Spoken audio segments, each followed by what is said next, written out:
boa tarde, boa noite. Eu sou a Daniele Bárbara. Meu projeto de iniciação científica foi sobre o efeito da prematuração com moduladores de adenosina monossulfato cíclica na competência de ovócitos bovinos e o meu professor orientador foi o André Fidelis. Tem se buscado cada vez mais melhorias nas técnicas de reprodução assistida, em especial no que tange a reprodução bovina, visando melhoramento genético e eficiência reprodutiva. Porém, um ponto muito sensível ainda na técnica, né, de produção in vitro de embriões bovinos é a maturação nuclear precoce, que acontece nos ovócitos aspirados. Então, a maturação ela acontece fisiologicamente, né, junto com o desenvolvimento folicular, em que vai acontecer tanto a maturação nuclear quanto citoplasmática, e a competência ovocitária ela já é considerada como a capacidade desse ovócito de completar essa maturação, ser fecundado, ter o desenvolvimento embrionário e chegar à prole viva. Então, como eu falei anteriormente, né, um dos pontos sensíveis na PIV é que esses ovócitos aspirados eles completam a maturação nuclear antes da maturação citoplasmática ser concluída, e com isso os ovócitos eles apresentam uma maior dificuldade, né? O desafio acaba sendo maior para esses ovócitos. Então, o uso de um modulador de AMP cíclico vem como uma alternativa, visando dar um tempo para esse ovócito conseguir completar sua maturação citoplasmática. No caso do estudo, foi utilizado o IBMEX e o NPPC, que ambos impedem a degradação do AMP cíclico, que é o responsável pela retenção meiótica. A alta concentração do AMP cíclico mantém o fator promotor de maturação fosforilado e assim inativado, e é ele que é responsável pela retomada. Então, enquanto ele está desativado, ocorre a retenção meiótica.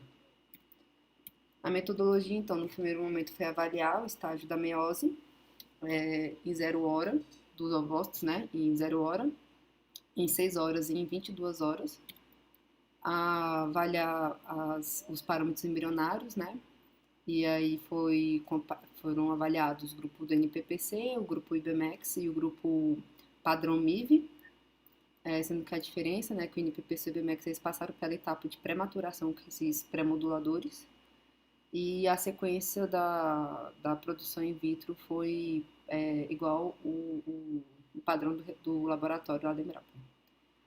E ao final foi avaliado taxa de clivagem, taxa embrionária no D6 e D7 e no D8 a taxa de eclosão.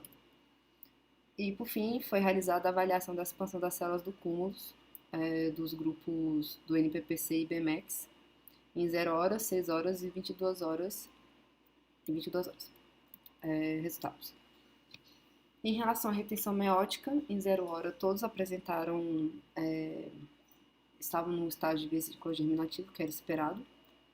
Em 6 horas, o NPPC foi o único na verdade foi o que apresentou uma maior retenção e foi o único que apresentou uma diferença significativa em relação aos outros grupos, né, do IBMEX e do grupo MIV. E isso em 6 horas, e em 22 horas nenhum apresentou retenção em vesícula germinativa, porém o grupo IBMEX e o grupo NPPC foram os que apresentaram uma menor taxa de maturação nuclear.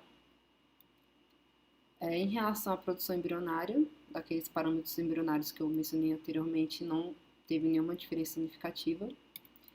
E o mesmo aconteceu na avaliação da expansão das células do cúmulo. Não houve diferença significativa entre os grupos avaliados. Então, o NPPC ele apresenta realmente uma capacidade de retenção em vesícula germinativa em 6 horas, porém, quando avaliado em relação à produção embrionária, ele não apresentou nenhuma diferença. E o mesmo também para o IBMEX, que também na produção embrionária não apresentou diferença significativa. Então, são necessários mais estudos para analisar tanto a funcionalidade quanto a viabilidade dessa alternativa de moduladores de AMP cíclico na técnica da PIV. Obrigada.